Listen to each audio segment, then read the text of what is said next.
اور ہر مسئلے کا حل اس اللہ تبارک و تعالیٰ کی ذات پر پختہ یقین رکھنا، یقین کامل رکھنا ہے اس اللہ کی ذات پر۔ یہ سب سے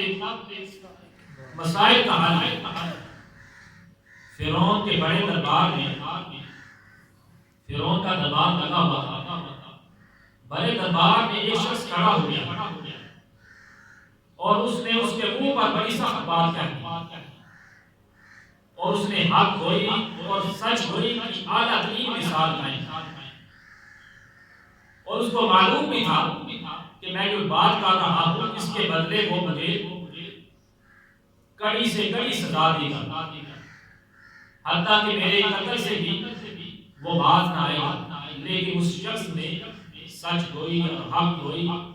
کی اعلیٰ مثال قائم کی اور اس سے کہا، فرعون مجھے تمہارے جلال، تمہارے منصوبے، تمہاری چال، تمہارے غصے کوئی پرواہ نہیں، اس لیے وَقُولُ الْأَمْرِ إِلَى اللَّهِ إِنَّ اللَّهَ بَصِيرٌ بِالْعِبَادِ، اس لیے پرواہ نہیں کہ میں نے اپنے سارے معاملات اس رب ذوالجلال کے حضور سپرد کر دیے، میں نے اپنے تمام معاملات کو،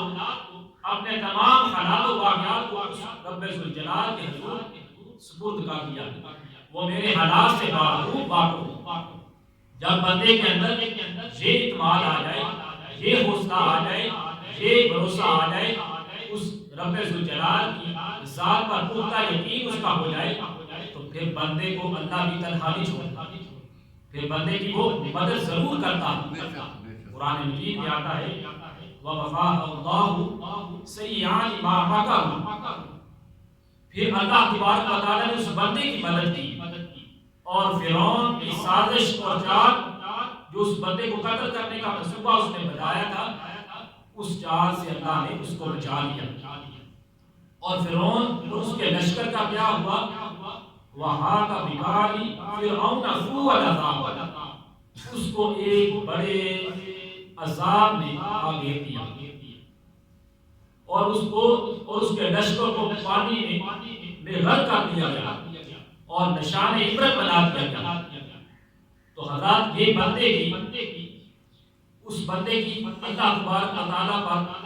پختہ یقین، اعتماد اور حوصلہ اور بھروسہ اس بندے کا اللہ کی ذات پر تھا کہ میں نے اپنے تمام معاملات اللہ کے سپرد کر دیے۔ جب اللہ کے سپرد کر دیے جائیں تو پھر بندے کی غیر سے بدل اللہ تبارک و تعالیٰ فرماتا ہے اس کو تنہا نہیں چھوڑتا اور فرعون کے لشکر سے بھی اس کو بچا لیتا ہے۔ اسی طرح اللہ سورہ آل عمران کی آیت نمبر 173 173 اس میں بھی مسلمانوں کا اللہ پر پختہ یقین کا ایک واقعہ موجود ہے کہ جنگ احد کے بعد مشرکین مکہ نے ایک چال چلی اور مسلمانوں سے کہا کہ آئندہ سال ہم تم پر زیادہ قوت کے ساتھ، زیادہ لشکر کے ساتھ حملہ آور ہوں گے اور کیا کریں گے؟ اے مسلمانوں تجھے اور تمہارے اسلام کو نعوذ باللہ معاذ اس کا نام و نشان مٹا دیا۔ تو حضرات جب آئندہ سال آیا، مشرکین مکہ نے کیا کیا کہ چند منافقین کو اپنے ساتھ بلا دیا، ان کو رشوت دی اور ان کے کام ذمہ یہ کام سپرد کیا کہ وہ مسلمانوں کے درمیان افواہ پھیلائیں، کہ مسلمانوں کے درمیان افواہیں پھیلائیں تاکہ مسلمان ڈر کے مارے، خوف کے مارے میدان جنگ میں نہ آ سکے۔ تو جب منافقین نے بات کرنی شروع کر دی، انہوں نے مسلمانوں کے درمیان افواہیں پھیلانا شروع کر دی۔ قرآن مجید میں آتا ہے الذین قال لهم الناس ان الناس قد جمعوا لكم فاخشوهم، کہ جب منافقین نے کہا کہ اے مسلمانوں بھاگ جاؤ،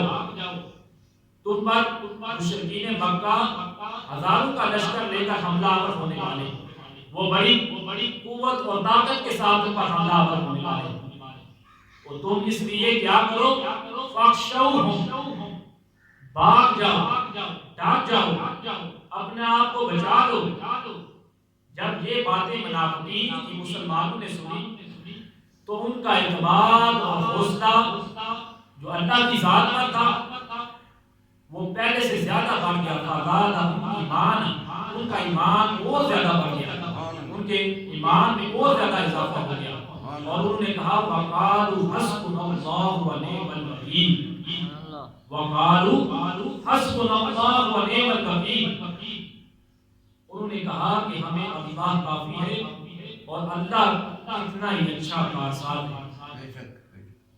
اس طرح کے الفاظ کہہ کر وہ صحابہ کرام، یہ جنگ احد کے بعد کا واقعہ ہے، صحابہ کرام حضور علیہ الصلوۃ والسلام کی زیر قیادت، آپ کی قیادت میں بدر کے میدان میں تشریف لے گئے اور ساتھ مسلسل یہ الفاظ پڑھتے گئے حسبنا اللہ و نعم الوکیل، حسبنا اللہ و نعم الوکیل، حسبنا اللہ و نعم الوکیل۔ ان الفاظ کا ذکر کرتے کرتے بدر کے میدان میں چلے گئے۔ جب بدر کے میدان میں چلے گئے تو ادھر مشرکین مکہ کو اس بات کا پتہ چلا کہ مسلمان جو ہے وہ بدر کے میدان میں پہنچ چکے، تو انہوں نے کیا کیا، راستے سے واپس پلٹ گئے، راستے سے واپس لوٹ کے کفار مکہ، مشرکین مکہ راستے سے واپس لوٹ گئے۔ تو مسلمانوں کی اللہ تعالیٰ نے یہ مدد کی اس بنا پر کہ ان کا کامل ایمان تھا، ان کا کامل یقین تھا اس اللہ کی ذات پر، اس اللہ تبارک و تعالیٰ کی ذات پر پختہ ایمان تھا، اعتماد تھا، بھروسہ تھا کہ وہ اللہ ہماری ضرور مدد کرے گا۔ اور اس اللہ نے بھی مسلمانوں کے کامل یقین، پختہ ایمان کی بدولت مسلمانوں کی مدد کی، اور کفار کے دلوں پر مسلمانوں کا روح و دبدبہ قائم کیا، جس کی بنا پر کفارین مکہ، مشرکین مکہ واپس جانے پر مجبور ہو گئے، راستے سے واپس لوٹ گئے اور مسلمانوں کو فتح، مسلمان کامیاب و کامران ہو۔ کیونکہ جب بندے کا اللہ پر اعتماد اور یقین اور پختہ ایمان ہو جاتا ہے تو پھر اللہ کی بندوں کی مدد فرماتا ہے۔ اقبال نے کیا خوب کہا تھا کہ کافر ہے تو شمشیر پہ کرتا ہے بھروسہ، کافر ہے تو شمشیر پہ کرتا ہے بھروسہ، مسلمان ہے تو بے تیغ بھی لڑتا ہے سپاہی، مسلمان ہے تو بے تیغ بھی لڑتا ہے سپاہی۔ تو جب بندے کا اللہ پر ایمان اور پختہ یقین کامل ہو جائے، پختہ ایمان ہو جائے، اعتماد ہو جائے، تو پھر اللہ تعالیٰ اس کو تنہا نہیں چھوڑتا، اس کی مدد ضرور کرتا ہے۔ جب بندے کا یہ اعتماد اور یقین اللہ کی ذات پر ہوگا تو اس کو کوئی بلا، کوئی مصیبت، کوئی پریشانی، کوئی وبا اس کا کچھ بگاڑ نہیں سکتی، اس کا کچھ نقصان نہیں کر سکتی۔ آج ہم اپنے حالات پر ذرا غور کریں اور دیکھیں، آج ہم چھوٹی چھوٹی آزمائشوں، چھوٹی چھوٹی پریشانیوں، چھوٹی چھوٹی وباؤں سے گھبرا جاتے ہیں۔ آج اس کی وجہ کیا ہے؟ وجہ یہ ہے کہ یہ ہمارے ایمان کی کمزوری ہے، یہ ہمارے ایمان کی کمزوری ہے، جس کی وجہ سے ہم چھوٹی چھوٹی آزمائشیں، چھوٹی چھوٹی پریشانیوں سے گھبرا جاتے ہیں۔ اب سوال یہ ہے، گھبراتے کیوں ہیں ان آزمائشوں سے، ان مصیبتوں سے، وباؤں سے؟ اور اس کا جواب کیا ہے؟ جواب یہ ہے، سوال تو یہ ہے کہ ہم چھوٹی چھوٹی آزمائشوں سے گھبرا جاتے ہیں، وباؤں سے گھبرا جاتے ہیں۔ اب جواب کیا ہے؟ ان آزمائشوں اور وباؤں پر قابو پانے کا طریقہ کار کیا ہے؟ اس کا جواب یہ ہے کہ آزمائشوں اور مصیبتوں اور پریشانیوں سے نجات پانے کا طریقہ کار یہ ہے کہ ہم قرآن مجید کی تلاوت کریں، قرآن مجید کی تلاوت کریں، قرآن مجید کی کو ترجمہ اور تفسیر کے ساتھ پڑھیں۔ قرآن مجید کو ترجمہ اور تفسیر کے ساتھ جب ہم پڑھیں گے، جتنا ہم قرآن پڑھتے جائیں گے، جتنا ہم قرآن مجید کی تلاوت کرتے جائیں گے، جتنا ہم قرآن مجید کو سمجھیں گے، اتنا ہمارے ایمان میں یقین، پختہ پختہ یقین جو ہے اس میں اضافہ ہوتا جائے گا، اور جو قرآن مجید پڑھتے جائیں گے قرآن مجید کی ہر آیت ہمیں یقین کی ایک نئی دولت اور ایمان کی قوت کا پتہ دے گی، اس سے ہمارا یقین اللہ کی ذات پر اور زیادہ پختہ ہو جائے گا۔ دعا ہے اللہ تعالیٰ ہمیں پختہ یقین، پختہ ایمان کی دولت نصیب فرمائے، آمین۔